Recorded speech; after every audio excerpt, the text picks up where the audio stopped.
I'm Janice Stein, the chair of the Lionel Gelber Jury, and I have the pleasure of sitting down now with Niall Ferguson, who wrote Doom, The Politics of Catastrophe. It is a gripping, frightening, and prescient book that everyone should read. And of course, Neil, unfortunately, it is remarkably apt for the times that we are living in.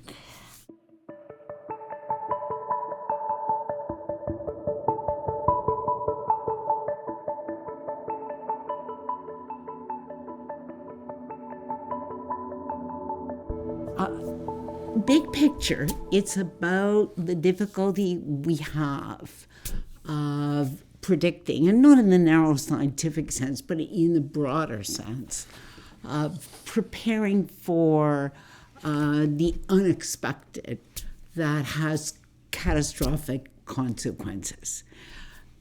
Why do you think that's the case? Why are we so bad at this?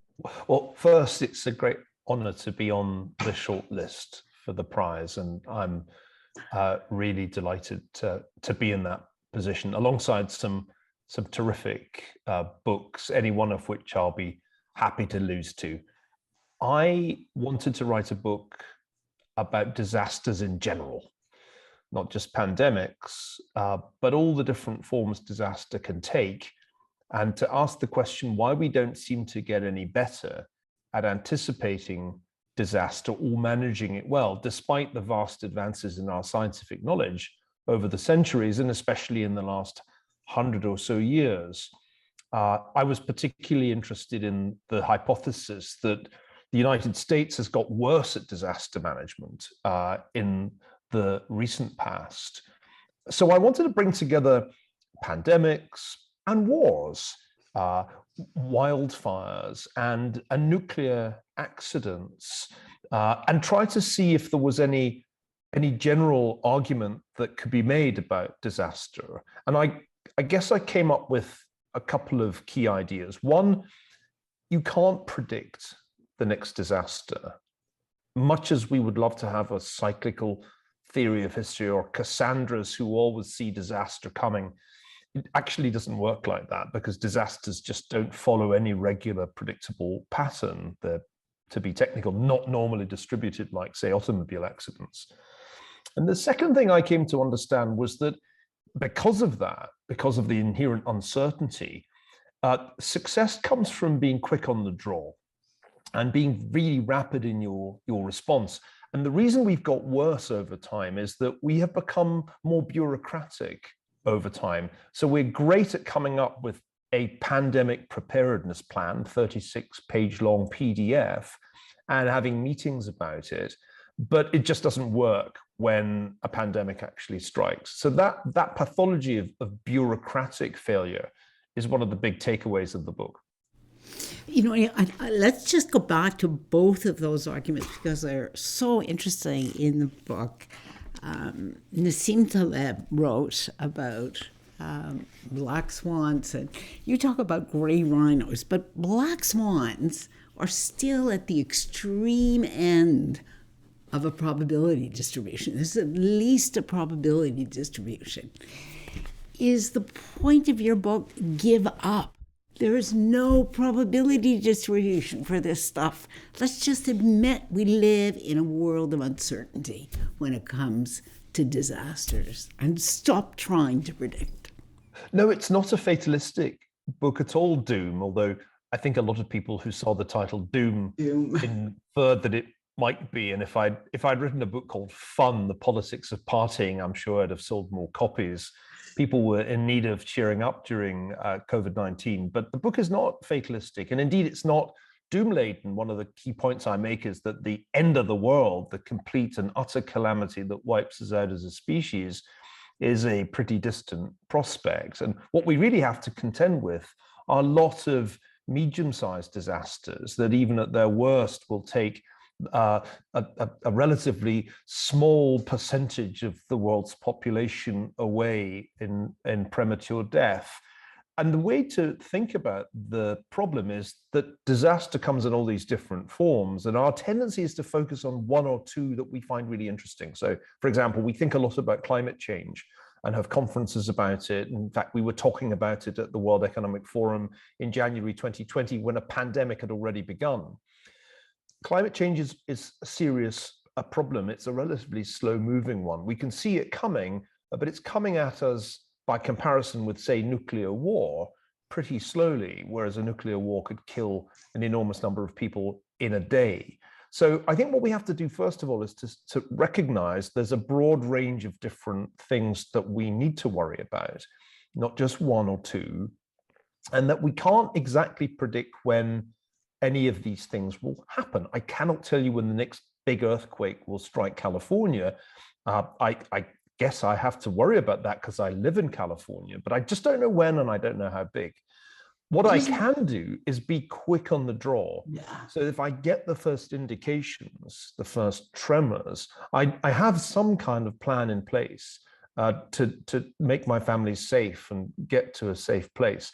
So I think what we need is a broader range of awareness of the risks and uncertainties we face, and the kind of contingency planning that we can quickly execute when the moment comes, and do it as swiftly as possible. The countries that got COVID right or did best in COVID were the ones that were quick on the draw, like Taiwan and South Korea. And we bungled the opening months of the pandemic, and that ended up having very high costs. Yeah, I think that's a really critical point. It's not predicting, but it's having a set of flexible plans and being nimble. So your house, if it's in California, might be built a different way than it would be if we were in the plains, right? So we invest in some prevention. We have a plan. That's the sort of thing that is a much better use of time and effort, it seems to me, reading your book, than spending a lot of time trying to predict what is unpredictable. Exactly. And having that kind of plan in place is not enough. You also have to practice. Yeah. The military get this. That's why they do a lot of drills.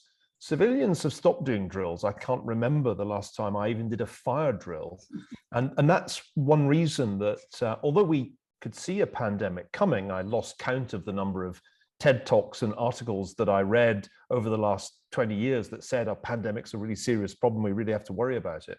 We had preparedness plans, quite a lot of them, but we didn't do any practicing. There were no drills in place. Nobody had really thought about what would happen if the pandemic struck. Whereas in Taiwan, which comes out pretty well, they'd thought a lot about this, particularly since the first SARS pandemic. And they did have a very swift response when they first suspected that something bad was happening in Wuhan.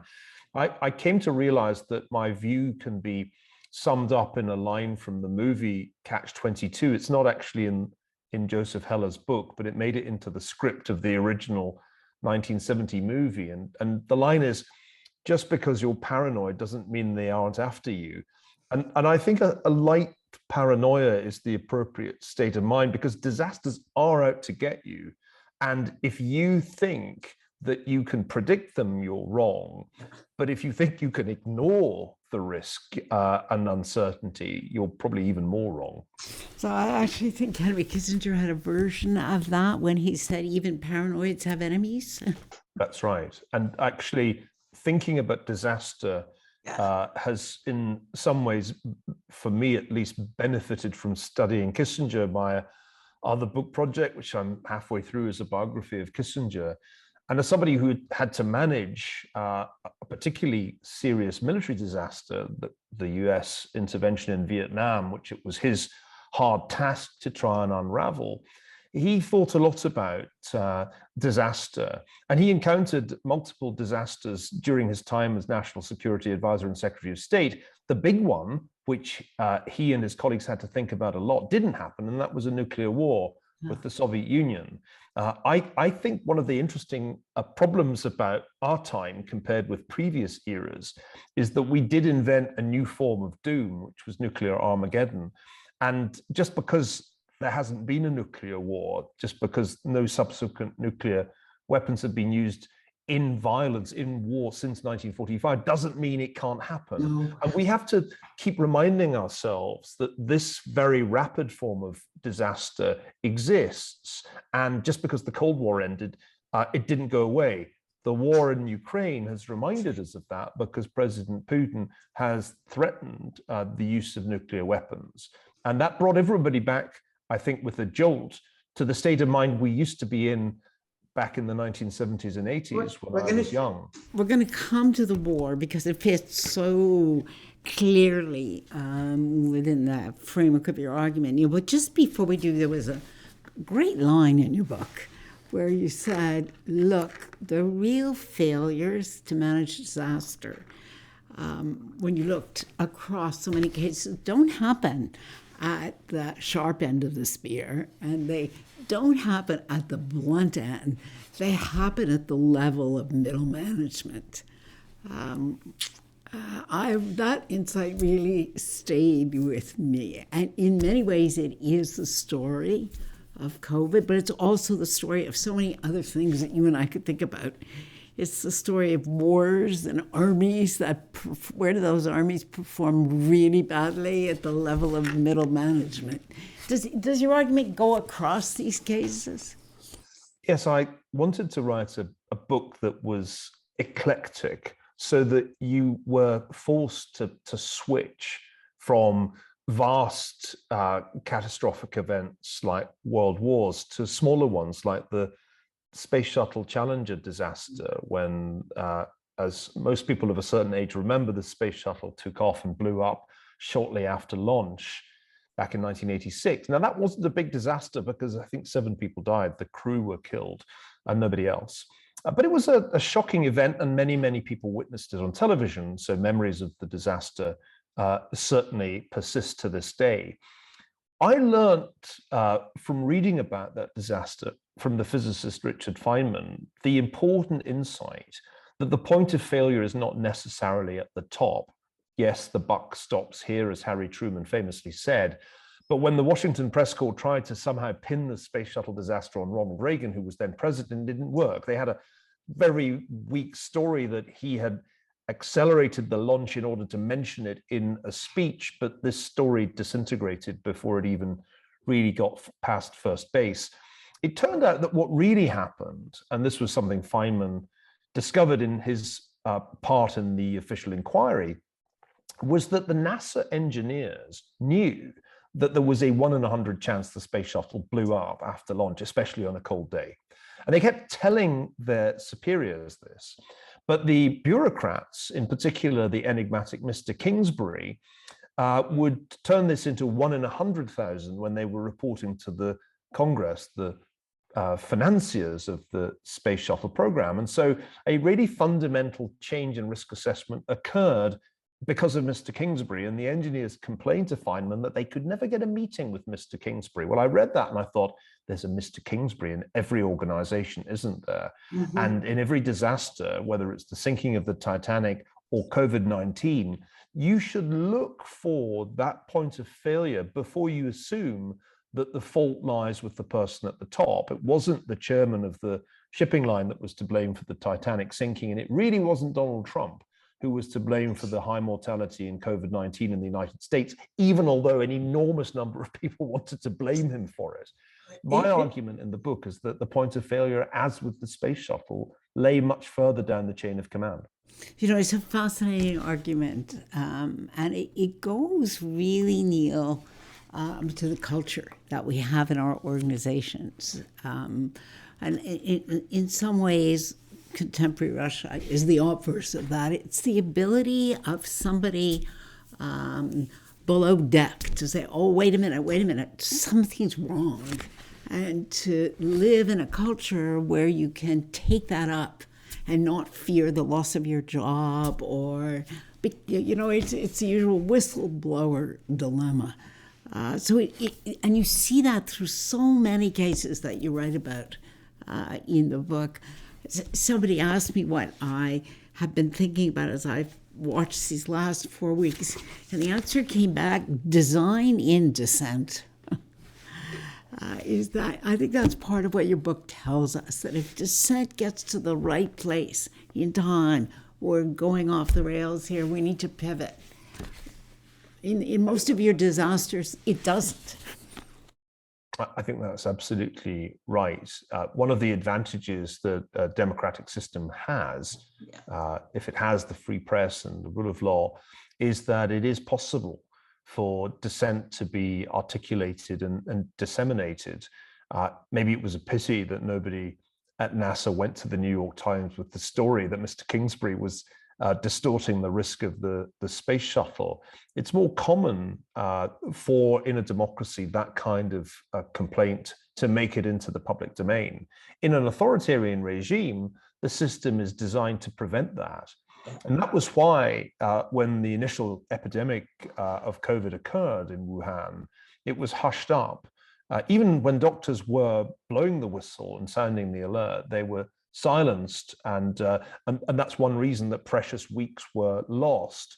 It's hard to believe that kind of a pandemic would have originated in a democracy, because it wouldn't have been possible to silence those whistleblowers. And in the same way, Russia's invasion of Ukraine looks like the kind of disaster that is initiated from the top, because they sometimes are initiated from the top, and nobody further down the military chain of command could say, actually, we're not well enough equipped or trained to pull this off in a few days.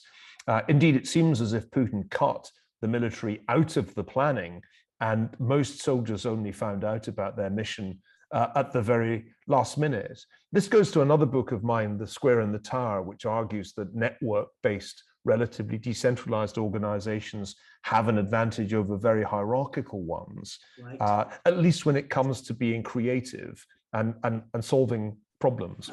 And that's a big theme in your book too, when you read about the networked world, and it's that nimbleness and flexibility and able to get information to where it needs to go at the right time. Now I can't help asking you about this, which to move just be where the book stops to the war that we are all living through right now. And I know, because you told me just before we started to record this conversation, that you and your team actually successfully predicted an invasion of this scope and magnitude. I did not, and many other colleagues did not. We expected a more limited attack in the Donbass and Crimea, but not what we have seen. What did you do right? We just finished talking about why these things are so difficult to predict, and yet you got it right. Well, I wrote a piece for Bloomberg Opinion in January. I think it was published on January the 2nd, that began "War is Coming." And this was based on research that my advisory business, Greenmantle, did, looking at what we thought Putin was planning and how far it seemed the Russian military was capable of executing. I write at the end of Doom, which was finished off in late 2020, and so in some ways it's dated, that after a plague, you shouldn't expect the world to get more peaceful. And I thought, as I was writing it, about other potential conflicts, for example, China invading Taiwan. But my broad probability was you should expect instability in the wake of a plague, just as the 100 Years' War overlaps with the Black Death. Just because a lot of people have died prematurely from a pandemic doesn't mean everybody's going to say, well, we need a breather, let's not have any wars. That's not how history works. So I was predisposed to anticipate this kind of geopolitical shock.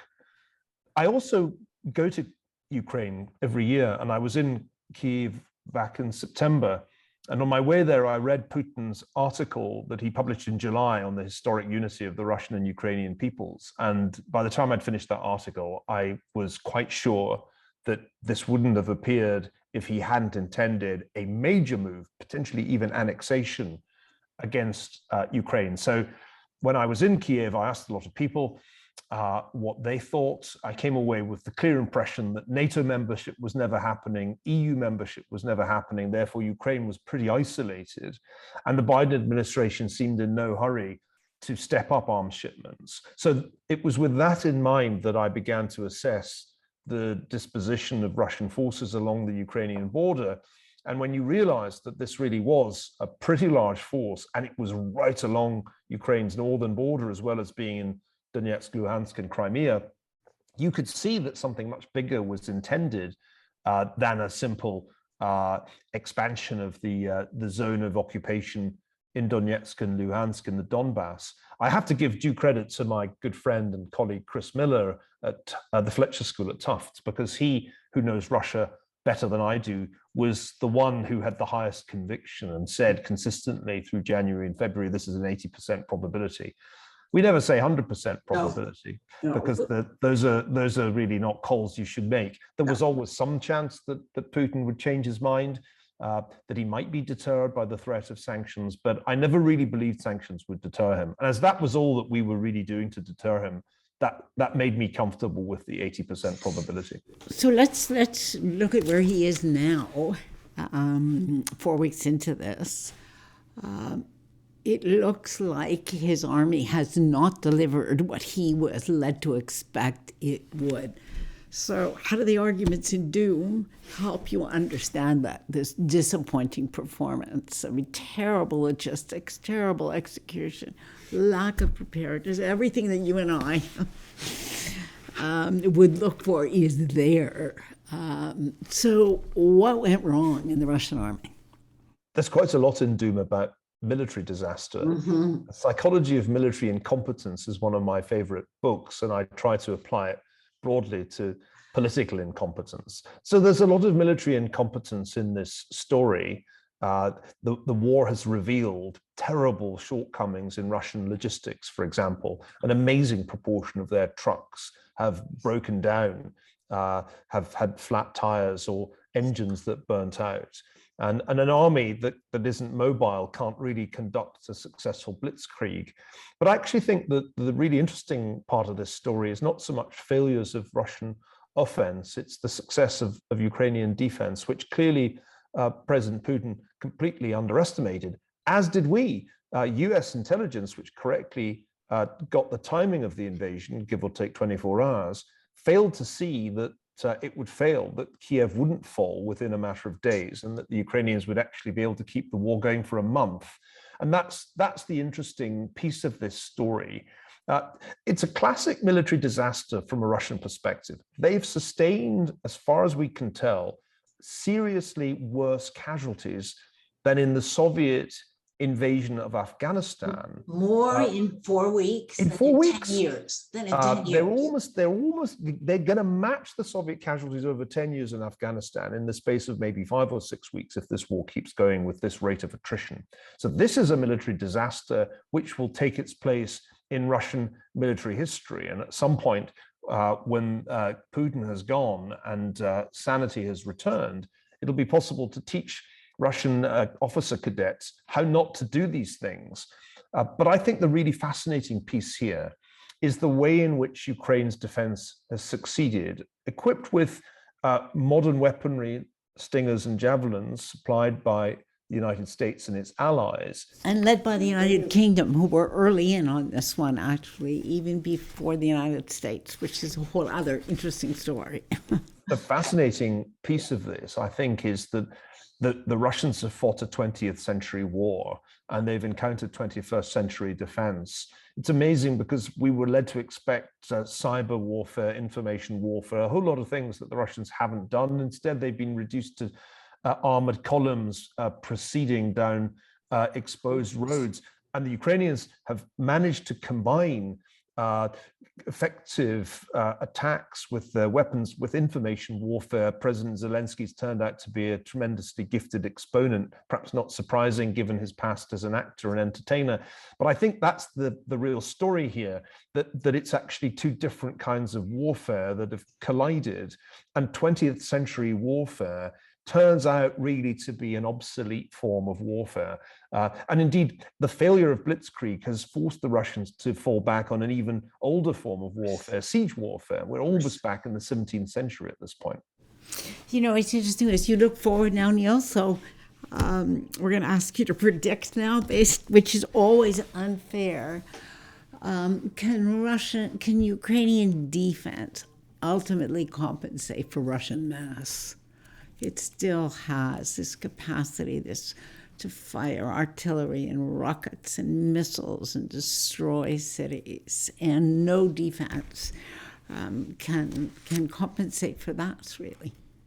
Well, the base case, based on talking to military analysts who have much more experience of this kind of warfare than I do, base case is that the Russians ought to grind out a Pyrrhic victory here. They ought to be able to take Mariupol. They ought to be able to then roll up Ukrainian defenses in the east and then expand further along the coast. And if the Belarusian forces intervene from the north, then that's a major problem for Ukraine. My base case is that the situation will deteriorate for Ukraine over the next 2 or 3 weeks, and then Putin will negotiate in earnest because he can't really sustain this military effort much longer than that. That's the base case. But I would give that at this point maybe 60% probability, because there are a couple of things to look for here. One, does the morale of the Russian invasion force begin to fray? They have taken extremely high casualties, and they are in quite exposed positions, fighting a war that I don't think they're terribly enthused about. With no rations, from everything we understand, right? So that is a morale-depressing environment. And armies that have a morale problem pretty quickly have a fighting problems. I think we need to watch very carefully for that. I don't expect the Belarusian forces to perform well. They're completely untried, and I should think their morale is even lower to begin with. The other thing to watch carefully is how the Russian political elite performs. We're beginning to see the first signs of defection. And I think that's the key for a regime like Putin's. He's put himself in a very vulnerable position. They may not have lost the war, but they clearly haven't won it.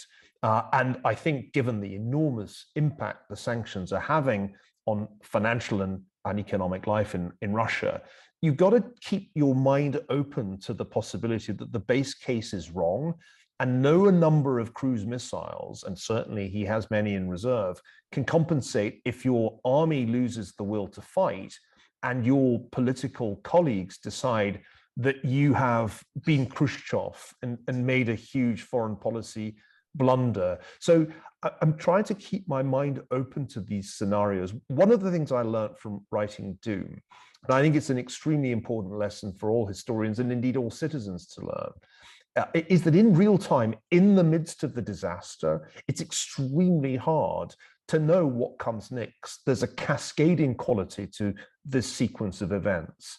And if you get too wedded to one scenario, you can be completely blindsided by an unexpected fissure that you didn't quite see coming. So that's the way I'm thinking about this. There are other variables to keep an eye on. China, which... Let's talk briefly about China, because China figures in your book, before I ask you one final question, Neil. But talk briefly about China. What are hinge moments, potentially, for China? The United States would desperately like China to intervene and use its muscle. And President Putin is desperately dependent on China. All of a sudden, the world needs China. What does this tell us about the world that we're going into? Well, some people in the Biden administration seem to think that the Chinese might intervene diplomatically to persuade Putin to settle. I'm not so sure, because I think Xi Jinping not only gave a green light for all of this, but has essentially given a lot of political capital to the Russo-Chinese relationship. I think it'll be difficult for him to throw Putin under a bus at this point. In fact, there's a risk that by threatening China with secondary sanctions, the US drives China even more into backing Putin. I argue at the end of Doom that we're in Cold War II, that we've been in it since about 2018, except that in this Cold War, China's the senior partner on the other side and Russia's the junior partner. And I think that in a way, this is like the Korean War in Cold War One, the hot war at the early stage of the Cold War that makes you realize you're in a Cold War. So I think that framework has held up quite well so far. You just have to watch carefully to see what Xi Jinping decides to do. This is not good for him to be associated with this debacle, with this extraordinary series of events which are being Cold War crimes by the West. On the other hand, it's not good for him for Putin to fail. And so I think there's a very, very important hinge moment in Chinese foreign policy that we've arrived at. If he defies the United States and supports Putin in ways that arouse US secondary sanctions, we're definitely in Cold War II. But if he decides that the whole thing is a debacle and he should distance himself from Putin, and Putin goes down, I don't see that he's unaffected by that, because the implications of regime change in Russia would be absolutely colossal, given China's ambition to do something not dissimilar to Taiwan in a relatively near term timeframe. You know, we are compelled to live in interesting times, aren't we, Niall? We see the existing frameworks and structures being unhinged and unraveled. As you said, in real time, we're living history right now, in real time. One last question for you before I thank you and let you go and urge everybody to read, and you can see why, Doom, The Politics of Catastrophe. Both in the book and in our conversation, you've talked about scenarios. Is that, given that we're humans, and so much of what you're talking about in the book is unpredictable, in the sense of a statistician, the way a statistician would use the word predictable, are we better advised, as you just talked about, to think about scenarios? How could this evolve? It could look like this, it could look like that, or it could look a third way, and plan for all three so that we get that flexibility and ability to respond in real time that is a central theme running through your whole book. I used to discuss this with my friend Peter Schwartz, who was the man who pioneered scenario planning at Shell, now works with Mark Benioff at Salesforce. And my argument was always yes, but when you're building scenarios, you must be doing it historically, because where are you going to get the scenarios from otherwise? Of course. And I think in that sense, scenario planning is essentially applied history, as I would describe it. You are sitting looking at a situation, and the first question you ask is, well, what's this like? I don't believe you can model the complexity of the historical process, and that endeavor in political science has ultimately yielded quite, I think, poor results. But if you think by analogy and ask, well, what is this like? Is this the Korean War, or is it like the Soviet invasion of Afghanistan, or is it, perish the thought, the outbreak of World War I or World War II? Think first in terms of historical analogies, and then use those to populate your scenarios. Otherwise, it's a somewhat arbitrary process. The one caveat I'd add, and this is based on writing Doom and the preparation I did for writing Doom, leave history, give history its due, but don't forget science fiction, because there are some things, particularly because of changing technology, that can happen today that really couldn't happen in the 19th century or any previous century. So when you're thinking about scenarios, you need to somehow combine historical thinking and science fiction to arrive at a set of plausible futures.